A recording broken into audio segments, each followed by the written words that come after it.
te nabungisa elikya, te nabungisa elikya, kondima nangai etangwa na yote, kolo lobiko nangai, te nabungisa elikya, te nabungisa elikya, kondima nangai etangwa na yote, kolo lobiko nangai,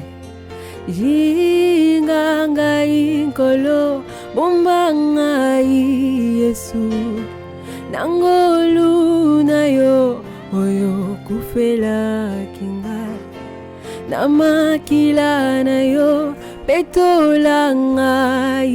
Yesu, kolo lobiko nangai, jinga ngai nkolo bomba ngai Yesu, nangolu na yo oyo kufela kingai, na makila na yo petola ngai Yesu, kolo lobiko nangai.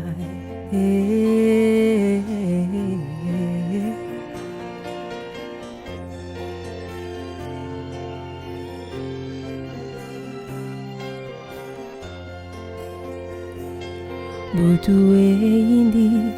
kolo Yesu,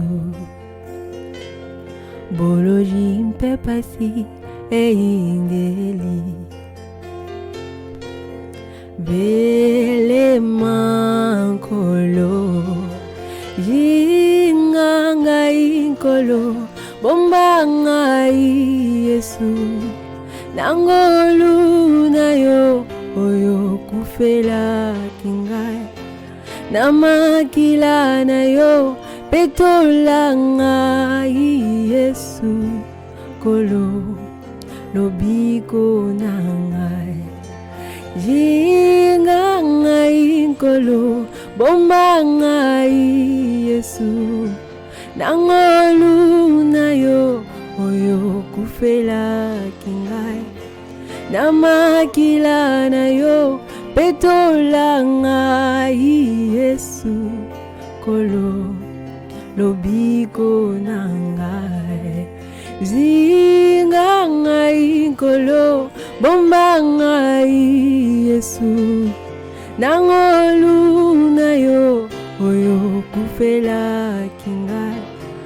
na makila na yo petola ngai Yesu, kolo lobiko nangai. Atana molili nazana posa mwinda teo oko monela ngai, ata bolumbu